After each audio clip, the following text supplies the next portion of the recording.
നമസ്കാരം. വിജിലൻസിന്റെ പുതിയൊരു എപ്പിസോഡിലേക്ക് എല്ലാവർക്കും സ്വാഗതം. എന്നത്തെയും പോലെ ഇന്ന് നമ്മുടെ ഒപ്പം ഉള്ളത് കേരളത്തിന്റെ മുൻ DGP Shri Jacob Thomas IPS. Sir നമസ്കാരം. നമസ്കാരം. നമ്മൾ എല്ലാ ആഴ്ചയും ഓരോരോ വിഷയങ്ങളെ പറ്റി ചർച്ച ചെയ്യാറുണ്ട്. ഇന്ന് നമ്മളിവിടെ ചർച്ച ചെയ്യാൻ പോകുന്നത് റവന്യൂ ഡിപ്പാർട്ട്മെന്റിനെ പറ്റിയിട്ടാണ്. എന്തൊക്കെയാണ് റവന്യൂ ഡിപ്പാർട്ട്മെന്റിന്റെ കർത്തവ്യങ്ങൾ, അല്ലെ അവരുടെ ഡ്യൂട്ടീസ് എന്ന് പറഞ്ഞാൽ എന്തൊക്കെയാണ്? റവന്യൂ വകുപ്പ് കേരളത്തിലെ സുപ്രധാന വകുപ്പുകളിൽ ഒന്നാണ്. കാരണം ഓരോ ജില്ലകളിലും ഒരു സീനിയർ IAS ഉദ്യോഗസ്ഥൻ, കളക്ടർ എന്ന പേരിൽ ഈ റവന്യൂ വകുപ്പിൽ ഉണ്ട്. പിന്നെ കേരളത്തിൻ്റെ മൊത്തം ഭൂമി എന്ന് പറയുന്നത് റവന്യൂ വകുപ്പിൻ്റെ നിയന്ത്രണത്തിൽ ആണ്. അപ്പോൾ കേരളം മൊത്തം റവന്യൂ വകുപ്പിൻ്റെ കയ്യിലാണ്, അവരുടെ നിയന്ത്രണത്തിലാണ് എന്ന് വേണമെങ്കിലും പറയാം. 3 കേസുകൾ ഞാൻ അന്വേഷിച്ചത്, അല്ലെങ്കിൽ ഞാൻ വിജിലൻസ് ഉള്ളപ്പോൾ എനിക്കറിയാവുന്നതുമായിട്ട് ബന്ധപ്പെട്ട് റവന്യൂ വകുപ്പിൻ്റെ പണികൾ പറയാം. ഒന്നാമത്തെ ഒരു കേസ് പാറ്റൂർ കേസ് എന്ന് പറഞ്ഞ് തിരുവനന്തപുരത്ത് ഒരു പുറമ്പോക്ക് ഭൂമി കയ്യേറി അവിടെ വലിയൊരു മോളും ഒക്കെ പണിത, ഫ്ലാറ്റൊക്കെ പണിതതിൻ്റെ ഒരു കേസാണ്. ഒരു വലിയ ബിൽഡറാണ്. അന്ന് UDF സർക്കാരിൻ്റെ കാലത്താണെന്ന് ഞാൻ വിജിലൻസിൽ ADGP ആണ്. ലോകായുക്ത ഉത്തരവ് അനുസരിച്ചാണ് ആ അന്വേഷണം നടത്തിയത്. അപ്പോൾ ഈ ഭൂമി ഫ്ലാറ്റുകൾക്ക് അല്ലെ അവർ കയ്യേറുക, പുറമ്പോക്ക് കയ്യേറുക, അത് നിയന്ത്രിക്കുക, സർക്കാരിൻ്റെ ഈ സ്ഥലം, അതുപോലെ സർക്കാരിൻ്റെ നിക്ഷിപ്തമായിരിക്കുന്ന സ്ഥലങ്ങളൊക്കെ സർക്കാരിൽ തന്നെ നിലനിർത്തുക എന്നുള്ളതാണ് റവന്യൂ വകുപ്പിൻ്റെ ഒരു പണി, അല്ലെ കടമ എന്ന് പറയുന്നത്. പക്ഷേ പലപ്പോഴും അവർ വീഴ്ച വരുത്തുന്നു എന്നുള്ളത് വേറൊരു കാര്യം. രണ്ടാമത്, എറണാകുളത്ത് ആസ്റ്റർ മെഡിസിറ്റി എന്ന് പറയുന്ന വലിയൊരു ആശുപത്രിയുണ്ട്. ആ ആശുപത്രിയെ ബന്ധപ്പെട്ട് അവരവിടെ നിലം നികത്തി പെരിയാറിൻ്റെ ഭൂമിയൊക്കെ കയ്യേറി ആണ് അത് പണിതത് എന്നും പറഞ്ഞിട്ട് ആശയം വന്നപ്പോൾ അന്ന് വിജിലൻസിൽ ഒരു കേസ് രജിസ്റ്റർ ചെയ്തു.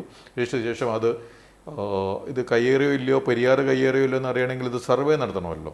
അപ്പോൾ അന്ന് സർവേ വകുപ്പിലെ ഈ സർവേയേഴ്സിനെ വെച്ചിട്ട് 2-3-4 സീനിയേഴ്സിനെയും ടീമിനെയൊക്കെ പലയിടത്തുനിന്ന് കൺസ്റ്റിറ്റ്യൂട്ട് ചെയ്തിട്ടാണ് അത് ഈ പെരിയാർ കയ്യേറിയിട്ടുണ്ടോ ഈ ആസ്റ്റർ മെഡിസിറ്റി എന്നുള്ളത് അന്വേഷിച്ചത്. അപ്പോൾ അത് കയ്യേറിയിട്ടുണ്ട്, പെരിയാർ കയ്യേറിയിട്ടാണ് അത് പണിതിരിക്കുന്നത് എന്നുള്ളത് അന്ന് മനസ്സിലായി. അപ്പോൾ ഈ സർവേ നടത്തുക എന്നുള്ളതും ഈ റവന്യൂ വകുപ്പിൻ്റെ, സർവേ വകുപ്പ് എന്നാണ് പറയുക, സർവേയേഴ്സ്, താലൂക്ക് സർവേയർ എന്നൊക്കെ കേട്ടിട്ടുണ്ടല്ലോ. അപ്പോൾ അത് റവന്യൂ വകുപ്പിൻ്റെ ഒരു പണിയാണ്.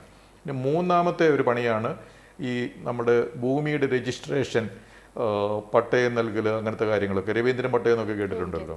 അപ്പോൾ ഈ ഭൂമി രജിസ്ട്രേഷന് അതിൻ്റെ സ്റ്റാമ്പ് ഡ്യൂട്ടി വാങ്ങിക്കുക, അപ്പോൾ അങ്ങനത്തെ കാര്യങ്ങളൊക്കെ ചെയ്യുക എന്നുള്ളതും റവന്യൂ വകുപ്പിൻ്റെ പണിയാണ്. അപ്പോൾ പ്രധാനമായിട്ടും ഭൂമി, സർക്കാരിൻ്റെ ഭൂമി അത് സംരക്ഷിക്കുക.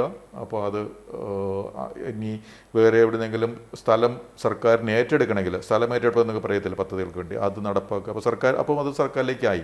അപ്പോൾ സർക്കാരിൻ്റെ ഭൂമികൾ ഏറ്റെടുക്കാം, അല്ലെങ്കിൽ ഉള്ളത് എന്തെങ്കിലും കാര്യങ്ങൾക്ക് ഉപയോഗിക്കാം, അല്ലെങ്കിൽ സംരക്ഷിക്കുക. 2, സർവേ നടത്തി എല്ലാത്തിൻ്റെയും അതിരൊക്കെ കൃത്യമായിട്ടൊന്ന് മെയിൻറ്റെയിൻ ചെയ്യാം. 3, സ്ഥലം ഒരാൾ വേറെ ആൾക്കും കൊടുക്കുന്നുണ്ടെങ്കിൽ അതിൻ്റെ രജിസ്ട്രേഷൻ, സ്റ്റാമ്പ് ഡ്യൂട്ടി, അങ്ങനത്തെ കാര്യങ്ങളൊക്കെ. ഇതൊക്കെയാണ് പൊതുവായിട്ട് റവന്യൂ വകുപ്പിൻ്റെ പണികൾ. എന്തൊക്കെയാണ് വില്ലേജ് ഓഫീസിന്റെ കർത്തവ്യങ്ങൾ എന്ന് പറയുന്നത്? വില്ലേജ് ഓഫീസ് ഓരോ വില്ലേജിൻ്റെയും ഭൂമിയുടെ കണക്കും കാര്യങ്ങളും, അതുപോലെ ആ സ്ഥലം ആരുടെയൊക്കെ പേരിലാണ് എന്നുള്ള കാര്യങ്ങളൊക്കെ കൃത്യമായിട്ട് സൂക്ഷിക്കുന്ന ബ്രിട്ടീഷുകാരുടെ കാലം മുതലേ ഉള്ള ഒരു പഴയ ഓഫീസാണ്. ആ ഓഫീസിൽ ഇപ്പോഴും ബ്രിട്ടീഷുകാരുടെ കാലത്തെ പോലെയാണ് ഭരണം നടക്കുന്നത് എന്നുള്ളതാണ് നമ്മുടെ ഇന്നത്തെ കേരളത്തിലെ ഈ റവന്യൂ വകുപ്പിൻ്റെ ദുരവസ്ഥയ്ക്കൊരു കാരണം. അവിടെ വില്ലേജ് ഓഫീസറുണ്ട്, വില്ലേജ് അക്കൗണ്ടൻ്റ് എന്ന് പറഞ്ഞ കക്ഷി ഉണ്ടാവും, പിന്നെ കുറേ ആൾക്കാരുണ്ട്. അപ്പോൾ ഒരു വ്യക്തിയുടെ സ്ഥലത്തെ സംബന്ധിച്ചിട്ടുള്ള എല്ലാവിധ രേഖകളും ഈ വില്ലേജ് ഓഫീസിലാണ് സൂക്ഷിക്കുന്നത്. അപ്പോൾ ആ സ്ഥലം ആരുടെ പേരിലാണ്, BTR എന്നോ അങ്ങനെയൊക്കെ പറഞ്ഞിട്ടുള്ള അവരുടെ ടാക്സ് രജിസ്റ്റേഴ്സ്, അങ്ങനത്തെ കുറേ കാര്യങ്ങളുണ്ട്. അപ്പം പോക്ക് വരവ് നടത്തണമെങ്കിൽ, ഒരു സ്ഥലം എൻ്റെ പേരിലാക്കണമെങ്കിൽ മ്യൂട്ടേഷൻ എന്ന് പറയും, അപ്പോൾ അത് മ്യൂട്ടേഷൻ രജിസ്റ്റർ. അപ്പോൾ വില്ലേജ് ഓഫീസിൻ്റെ പണി എന്ന് പറയുന്നത് ആ പ്രദേശത്ത് താമസിക്കുന്ന ആൾക്കാരുടെ സ്ഥലത്തിൻ്റെ തരംതിരിവ്, അതിൻ്റെ മ്യൂട്ടേഷൻ നടത്തി കൊടുക്കുക, അവർക്ക് നികുതി അടയ്ച്ച ശേഷം നികുതി അടച്ചതിൻ്റെ രസീത് കൊടുക്കുക, നികുതി പിരിക്കുക എന്നുള്ളത് സർക്കാരിൻ്റെ സൈഡിൽ നോക്കുമ്പോൾ നികുതി പിരിക്കുക എന്നുണ്ട്, ലാൻഡ് ടാക്സ് പിരിക്കുക. അപ്പോൾ അങ്ങനെ ഉള്ള കുറേയധികം കാര്യങ്ങളാണ് പഴയ ബ്രിട്ടീഷുകാരുടെ കാലം മുതൽ തുടരുന്നത്. ഇനി അടുത്ത കാലത്ത് ഈ വില്ലേജ് ഓഫീസിൽ നിന്നാണ് എന്തെങ്കിലും ഒരു ദുരന്തം ഉണ്ടായിക്കഴിഞ്ഞാൽ അതിൻ്റെ അസസ്മെൻറ്റിന് പോവുക, ദുരന്ത നിവാരണം അല്ലെങ്കിൽ ദുരിതാശ്വാസം, അങ്ങനത്തെ കാര്യങ്ങൾക്കൊക്കെ വില്ലേജ് ഓഫീസുമായിട്ട് ബന്ധപ്പെട്ടാണ്. ഇനി വീണ്ടുമുള്ളത് പല വികസന പദ്ധതികൾ, പരിപാടികൾ അതൊക്കെ വരുമ്പോഴത്തേക്കും അതിലും ഈ റവന്യൂ വകുപ്പ് ഒരു ഘടകമായിരിക്കും പല വകുപ്പുകളിലും. അപ്പോൾ അങ്ങനെയുള്ള പദ്ധതികളുടെ നടത്തിപ്പിനും ഈ റവന്യൂ വകുപ്പ് വില്ലേജ് ഓഫീസ്, താലൂക്ക് ഓഫീസ് ലെവലിൽ അവർ ഇൻവോൾവ് ആണ്. അപ്പോൾ വില്ലേജ് ഓഫീസ് എന്ന് പറഞ്ഞാൽ പരമ്പരാഗതമായ ജോലികൾ, ഭൂമി സംബന്ധമായ ജോലികളുണ്ട്. പിന്നെ ദുരിതാശ്വാസം അങ്ങനത്തെ കാര്യങ്ങൾക്ക് അവർക്ക് ജോലിയുണ്ട്. പിന്നെ പദ്ധതി നടത്തിപ്പിൽ അവർക്ക് ജോലിയുണ്ട്. സ്ഥലം ഏറ്റെടുപ്പ് വരുമ്പോഴത്തേനും അവർക്ക് ജോലിയുണ്ട്. പിന്നെ അവിടെ ഏതെങ്കിലും ഒരു പരിപാടി റവന്യൂ വകുപ്പിന് നടക്കുകയോ അല്ലെങ്കിൽ ഒരു VIP വിസിറ്റ് നടക്കുകയോ ഒക്കെ ചെയ്തു കഴിഞ്ഞാൽ അപ്പോഴൊക്കെ റവന്യൂ വകുപ്പിന് പണികൾ വരുന്നുണ്ട്. റവന്യൂ വകുപ്പ് അഴിമതിയിൽ 2ാം സ്ഥാനത്താണെന്ന് 2027 വിജിലൻസ് കണ്ടെത്തിയിരുന്നു. എന്തൊക്കെ കാരണങ്ങളാണ് ഈ അഴിമതിയിൽ നമുക്ക് കാണാൻ സാധിക്കുന്നത്? ഈ 2017 കേരള ആൻറ്റി കറപ്ഷൻ ഇൻഡെക്സ് എന്ന പേരിൽ വിജിലൻസ്, ഞാനന്ന് ഡയറക്ടർ ആയിരുന്നപ്പോൾ നടപ്പാക്കിയ ഒരു വിജിലൻസിനെ ഓരോ വകുപ്പിലും അഴിമതി അളക്കുന്ന ഒരു അളവ് പോലായിരുന്നു കേരള ആൻറ്റി കറപ്ഷൻ ഇൻഡെക്സ്. അന്ന് റവന്യൂ വകുപ്പായിരുന്നു 2ാം സ്ഥാനത്ത് വന്നിരുന്നത്. അന്ന് 2ാം സ്ഥാനത്ത് വന്നതിൻ്റെ കാരണങ്ങൾ ഞാൻ ഈ പറഞ്ഞതുപോലെ ഈ സ്ഥലം ഏറ്റെടുപ്പിലുള്ള ഇതിൽ എന്തെങ്കിലും ഒരു പദ്ധതിക്ക് അലൈൻമെൻറ്റ് റോഡിൻ്റെയോ അല്ലെങ്കിൽ ഒക്കെ അപ്പോൾ കുറച്ച് വളച്ചൊക്കെ ഒരാളുടെ ചില ലാൻഡ് സംരക്ഷിക്കാൻ വേണ്ടി അവരുടെ അടുത്ത് കൈക്കൂലി വാങ്ങിക്കുക, അതുപോലെ മനുഷ്യരെ ഇങ്ങനെ വട്ടം ചുറ്റിക്കുക, ഈ പുറമ്പോക്ക് സ്ഥലങ്ങൾ ഏതെങ്കിലും ഫ്ലാറ്റ് പണിയുന്നവർ കയ്യേറി കഴിഞ്ഞാൽ അതിന് കണ്ണടയ്ക്കുക, അവർക്ക് ഒത്താശ ചെയ്ത് കൊടുക്കുക, അപ്പോൾ പൈസ കിട്ടും. രജിസ്ട്രേഷൻ വകുപ്പ് അറിയാമല്ലോ, അതിൽ ഈ വില കുറച്ച് കാണിച്ചിട്ട് കുറച്ച് പൈസ അവരുടെ കയ്യിലാക്കുക, അപ്പോൾ അങ്ങനെ സർക്കാരിന് നഷ്ടം ഉണ്ടാവും, പക്ഷേ അപ്പോൾ അത് അവർക്ക് ലാഭം ഉണ്ടാവും. പിന്നെ പട്ടയം ദാനം ചെയ്യുക, രവീന്ദ്രൻ പട്ടയമൊക്കെ കിട്ടിയിട്ടുണ്ടല്ലോ മൂന്നാറിൽ, അപ്പോൾ അതൊക്കെ പട്ടയം ദാനം ചെയ്യുക, കൊടുക്കുക ആവശ്യമില്ലാത്തവർക്കൊക്കെ, അല്ലെങ്കിൽ കൊടുക്കാൻ പറ്റാത്തവർക്ക് കൊടുക്കുക. അപ്പോൾ അങ്ങനെ അഴിമതികൾക്ക് കുറേയധികം ടച്ച് പോയിൻറ്റ്സ് ഉള്ള. പിന്നെ ദുരിതാശ്വാസത്തിൻ്റെ അറിയാമല്ലോ, ദുരിതാശ്വാസത്തിന് എത്ര കൊടുക്കണം എന്നുള്ള അസസ്മെൻറ്റ് ഇവരാണല്ലോ ചെയ്യുന്നത്. അപ്പോൾ ഒരു കൃഷിക്കാരുടെ സ്ഥലത്ത് വെള്ളം കയറി കൃഷി നശിച്ചു എന്ന് പറഞ്ഞു കഴിഞ്ഞാൽ കൃഷി എത്ര നശിച്ചു, എത്ര രൂപ കൊടുക്കണം എന്നൊക്കെയുള്ള തീരുമാനം ഇവരെടുക്കുന്നതുകൊണ്ട് അതിലൊക്കെ കൂടുതൽ തുക എഴുതി വെക്കണമെങ്കിൽ ഇവർക്കും കൂടെ അതിൻ്റെ ഷെയർ ചെയ്യുന്നാലേ നടക്കുകയുള്ളൂ.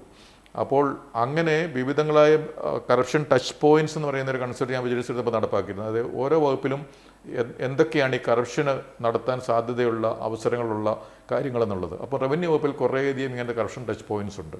അപ്പോൾ അതുകൊണ്ടാണ് ഈ ആൻറ്റി കറപ്ഷൻ ഇൻഡെക്സിൽ റവന്യൂ വകുപ്പ് 2ാമത് വന്ന് 2016, 17 കാലഘട്ടത്തിലാണ് ആ സർവേ നടത്തിയിരുന്നത്.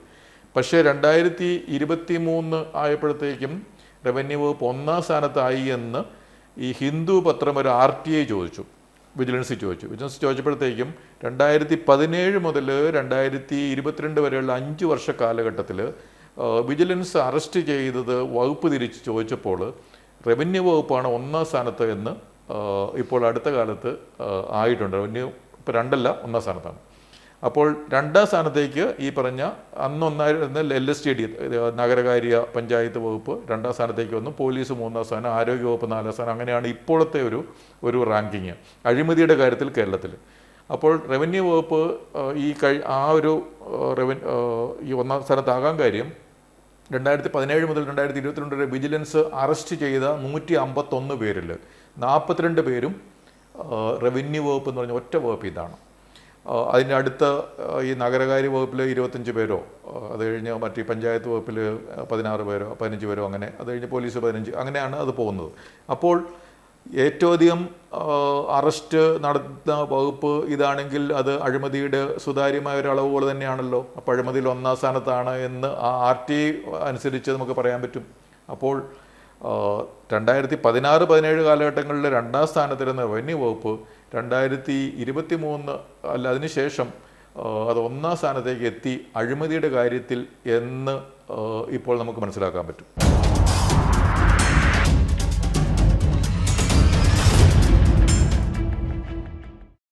മൂന്നാറിലെ ഭൂമി കയ്യേറ്റം, രവീന്ദ്രൻ പട്ടയം, ഇതൊക്കെ ഒഴിപ്പിക്കാൻ എന്തുകൊണ്ട് കഴിയുന്നില്ല?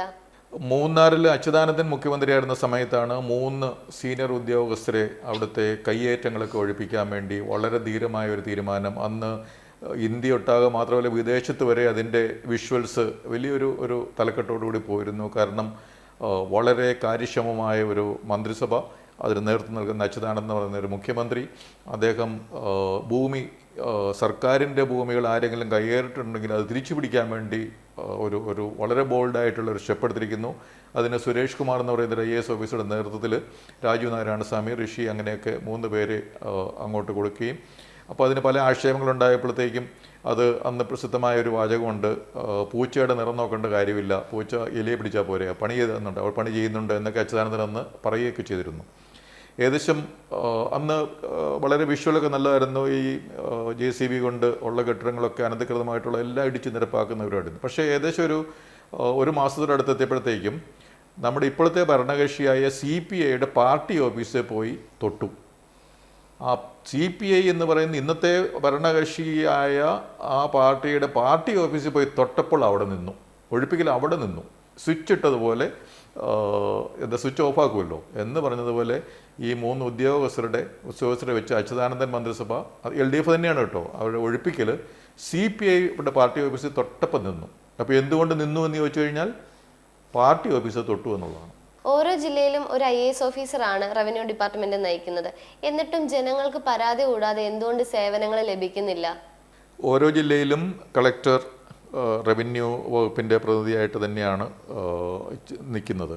പക്ഷേ ഇപ്പോൾ നവകേരള സദസ്സ് എന്നൊക്കെ പറഞ്ഞിട്ട് മുഖ്യമന്ത്രിയും 20 മന്ത്രിമാരും കാസർഗോഡ് മുതൽ എല്ലാ മണ്ഡലങ്ങളിലൂടെ ചുറ്റി നടന്നിട്ടും പരാതികൾ അത്രയും കൂടുതലാണ് ഓരോ ജില്ലയിലും എന്നുള്ളതുകൊണ്ടാണല്ലോ മുഖ്യമന്ത്രിക്ക് തന്നെ ഈ ക്ലിഫ് ഹൗസിൽ സുഖമായിട്ട് നമ്മുടെ പശുവിൻ്റെ പാലൊക്കെ കുടിച്ച് ജീവിക്കുന്നതിന് പകരം ഈ വെയിലും കൊണ്ട് ബസ്സിൽ യാത്ര ചെയ്ത് എല്ലായിടത്തും പോയി ജനങ്ങളുടെ പരാതി കേൾക്കേണ്ടി വന്നു. ജില്ലാ കളക്ടർമാർ റവന്യൂ വകുപ്പിൽ കാര്യക്ഷമമായിട്ട് ആ ജില്ലയിലെ ജനങ്ങളുടെ പ്രശ്നങ്ങൾ ഒക്കെ പരിഹരിച്ചിരുന്നെങ്കിൽ ഈ മുഖ്യമന്ത്രിക്കും മന്ത്രിമാർക്കും അവരുടെ പണികൾ തിരുവനന്തപുരത്തിരുന്നിട്ട് ചെയ്യാമായിരുന്നല്ലോ.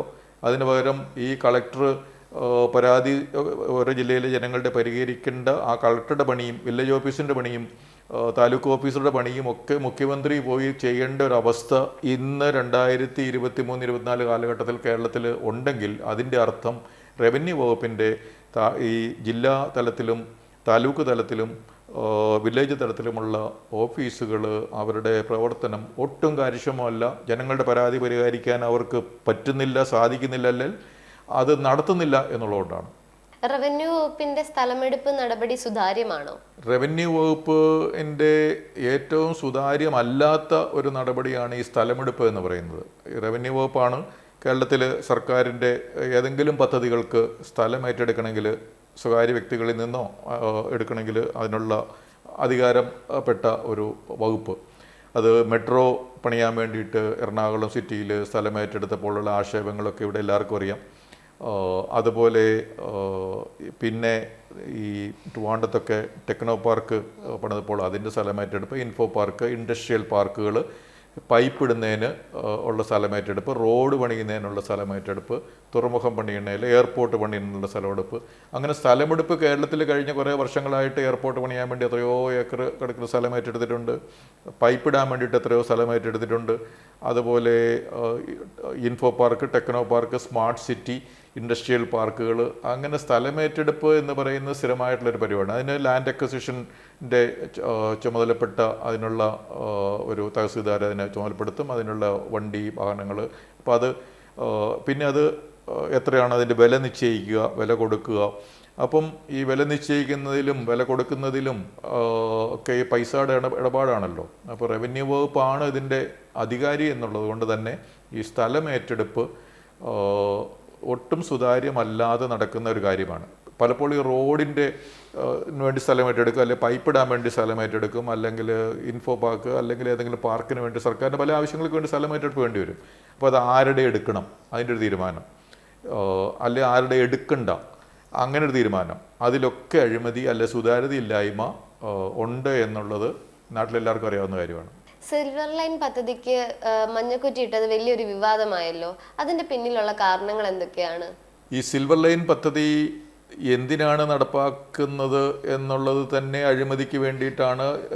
ഒരു 10% 20% കമ്മീഷൻ കിട്ടിയാൽ നല്ലതാണല്ലോ എന്നുള്ള ഒരു ഇതിലാണ്. അല്ലെങ്കിൽ അത് നടപ്പാക്കേണ്ട ആവശ്യം കേരളത്തിലില്ല. കാരണം അല്ലാതെ തന്നെ മറ്റ് ട്രെയിൻ സംവിധാനങ്ങൾ ഇപ്പോൾ സ്പീഡ് കൂടിയ വന്ദേ ഭാരത് പോലെയുള്ള ട്രെയിനുകൾ കേരളത്തിൽ വന്നു കഴിഞ്ഞു. അപ്പം അത് തന്നെ ആയപ്പോഴത്തേനും മനുഷ്യർക്ക് ഏകദേശം ഒരുവിധം സ്പീഡിൽ തന്നെ കാര്യങ്ങൾ നടക്കും. ഇനി സ്പീഡ് കൂടാനുള്ള പരിപാടികൾ റെയിൽവേ ചെയ്യുന്നുണ്ട്. അപ്പോൾ സിൽവർ ലൈൻ എന്തിനാന്ന് വെച്ച് കഴിഞ്ഞാൽ അത് അഴിമതിക്കായിരുന്നു. ഇനി സിൽവർ ലൈന് പദ്ധതിയുടെ എല്ലാവിധ കാര്യങ്ങളും ആകുന്നതിന് മുമ്പ് ഈ മഞ്ഞക്കുറ്റി എന്ന് പറഞ്ഞിട്ട് അതിൻ്റെ സ്ഥലം ഏറ്റെടുക്കാൻ വേണ്ടിയിട്ട് പോയത് എന്തിനെന്ന് വെച്ച് കഴിഞ്ഞാൽ ഈ മഞ്ഞക്കുറ്റി വാങ്ങിച്ചത് തന്നെ അഴിമതി ഉണ്ട് എന്നുള്ളത് തമിഴ്നാട്ടിൽ നിന്നോ എവിടുന്നോ കൊണ്ടുവന്നതാണ് ഈ കുറ്റികൾ. അപ്പോൾ അതിൽ തന്നെ എത്രയോ കോടികളുടെ അഴിമതി നടന്നു എന്നുള്ളത് അന്ന് അത് വന്നിരുന്നു.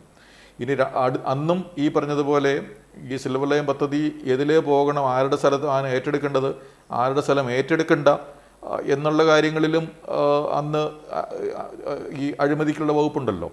അപ്പോൾ ഈ മഞ്ഞക്കുറ്റി വാങ്ങിക്കൽ, അതിൻ്റെ ലൈൻ അലൈൻമെൻറ്റ് എന്ന് പറയുന്നത് അത് എതിലേക്ക് പോകണം, എതിലേ പോകണ്ട, പിന്നെ അതിൻ്റെ യാത്ര, ഇതിന് സ്ഥലമേറ്റെടുപ്പ് കുറേ യാത്രയും പരിപാടികളൊക്കെ ഉണ്ടല്ലോ. അപ്പോൾ ഇതെല്ലാം കൂടി അതിൽക്ക് തന്നെ ഒരു അഴിമതി നടത്താൻ പറ്റി എന്നുള്ളതാണ് അതിൻ്റെ ഒരു നേട്ടം.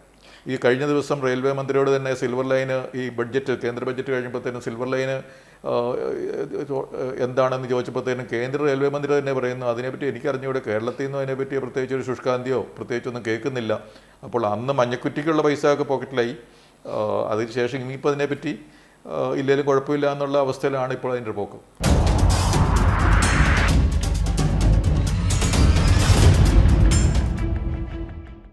ഹാരിസൺ മലയാളം ഭൂമി കയ്യേറ്റം എന്തുകൊണ്ട് തീരുന്നില്ല?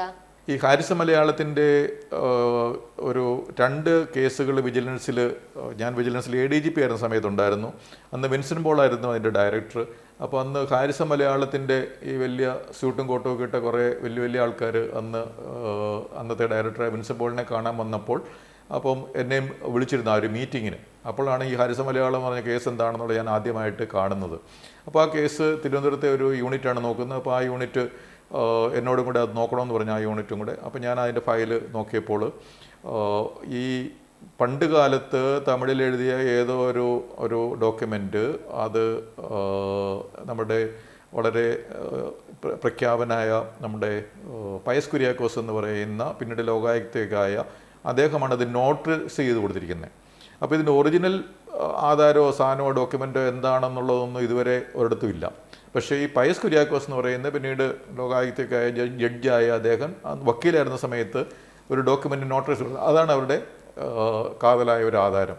അപ്പോൾ ഈ പയസ് കുര്യാക്കോസ് എന്ന് പറയുന്ന ജഡ്ജി ആയിരുന്നയാൾ വക്കീലായിരുന്നപ്പോൾ നോട്ടറൈസ് ചെയ്ത് കൊടുത്ത ആധാരം ശരിയാണോ ഇല്ലയോ എന്നുള്ളത് വലിയ പ്രശ്നമാണ്. അപ്പോൾ അങ്ങനെ ചില കാര്യങ്ങളൊക്കെ ഞാൻ ചോദ്യങ്ങൾ ചോദിച്ചപ്പോഴത്തേക്കും ഇതിൻ്റെ സൂപ്പർവിഷൻ, മേൽനോട്ടം ഞാൻ വേണ്ട എന്ന് അന്ന് പിന്നെ എല്ലാവരും കൂടെ തീരുമാനിച്ചു. പിന്നീട് നമ്മൾ കേൾക്കുന്നത് ഈ ഹാരിസൺ മലയാളത്തിൻ്റെ കേസ് ഹൈക്കോടതി വന്നപ്പോഴത്തേക്കും, ഹൈക്കോടതിയിൽ അറിയാമല്ലോ, ഇപ്പോൾ ഹാരിസൺ മലയാളം വലിയ പണക്കാരായതുകൊണ്ട് വലിയ പണം കൊടുത്തിട്ട് വക്കീലന്മാരെ, സീനിയർ വക്കീലന്മാരൊക്കെ വെച്ച് അവർക്ക് വാദിക്കാം.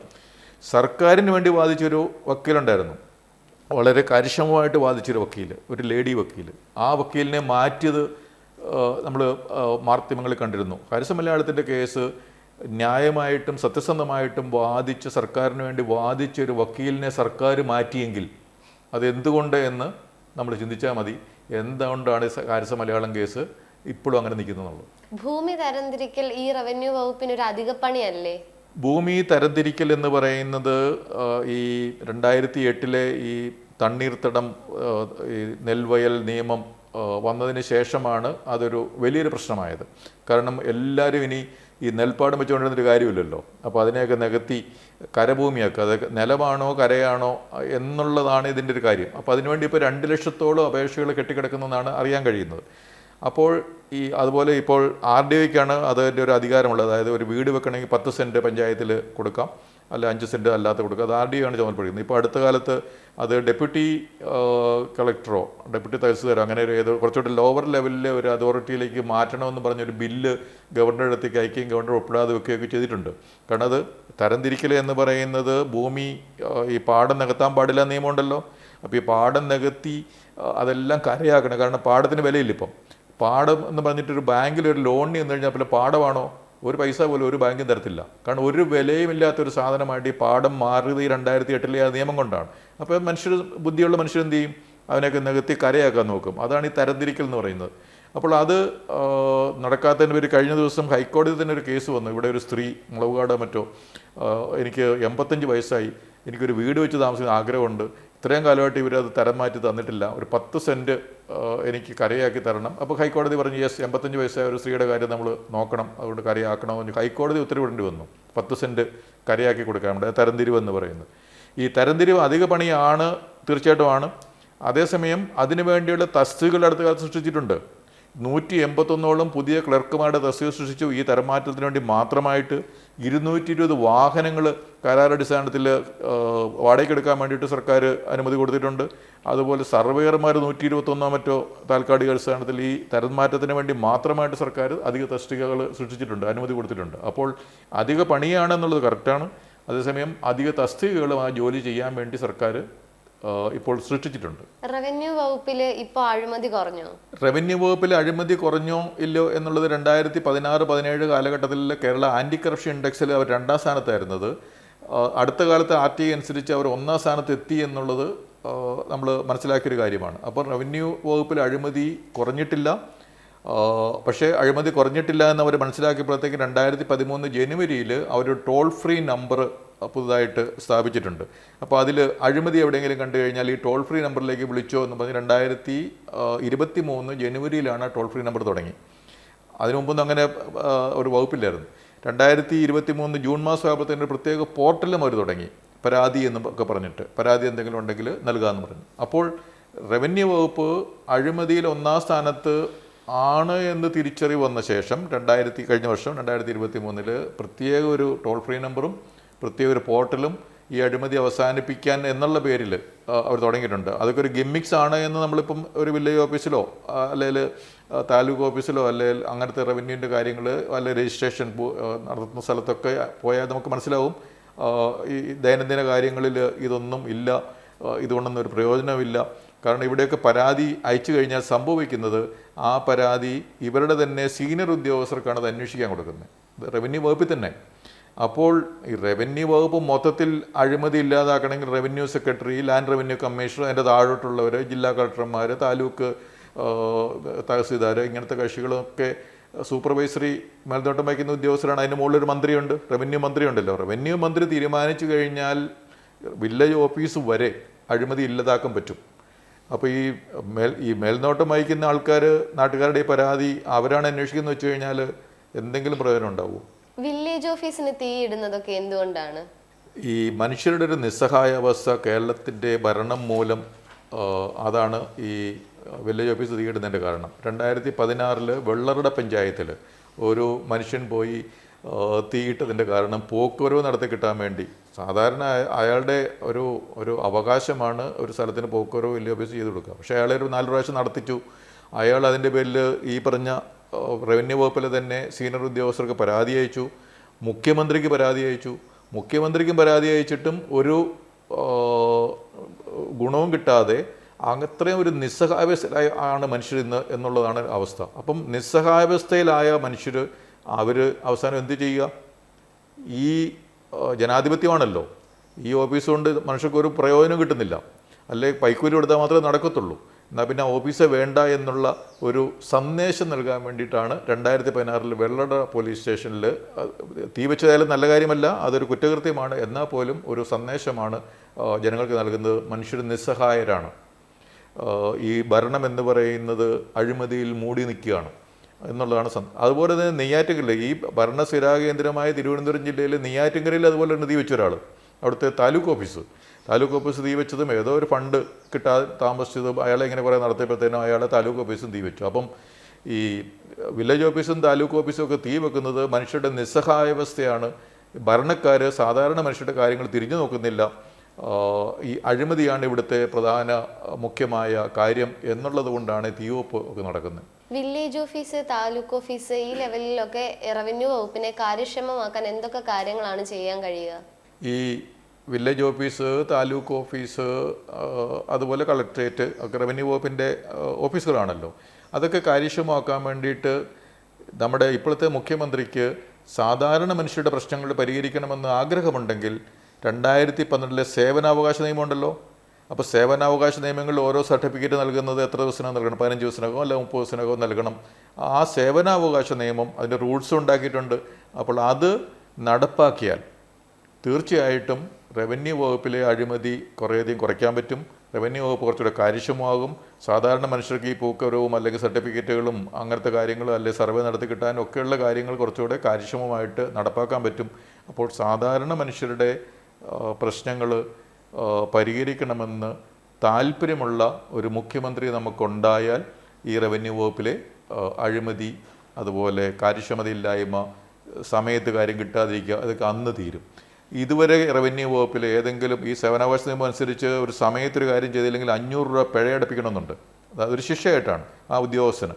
അപ്പോൾ ഇതുവരെ റവന്യൂ വകുപ്പിൽ സമയത്തൊരു കാര്യം ചെയ്തു കൊടുക്കാത്തത് കൊണ്ട് 500 രൂപ ഏതെങ്കിലും ഒരു ഉദ്യോഗസ്ഥന് പിഴയിട്ടതായിട്ട് നമ്മൾ കേട്ടിട്ടുണ്ടോ? അങ്ങനെ ആ നിയമം നടപ്പാക്കിയാൽ തീർച്ചയായിട്ടും കുറേയധികം ഗുണം ചെയ്യും. അതിനുള്ള ഒരു മുഖ്യമന്ത്രി കേരളത്തിൽ ഉണ്ടാകണമെന്നുള്ളതാണ് ഈ നിസ്സഹായരായ ജനങ്ങൾക്ക് ചിന്തിക്കാൻ പറ്റുക. ഒരുപാട് നന്ദിയുണ്ട് സാർ. ഇന്ന് നമുക്ക് റവന്യൂ വകുപ്പിനെ പറ്റി ഒരുപാട് കാര്യങ്ങൾ പുതിയതായിട്ട് അറിയാൻ സാധിച്ചു. വിജിലൻസിന്റെ ഈ ഒരു എപ്പിസോഡ് ഇവിടെ അവസാനിക്കുന്നു. മറ്റൊരു എപ്പിസോഡുമായിട്ട് വീണ്ടും കാണുന്നതും വരെ നന്ദി, നമസ്കാരം.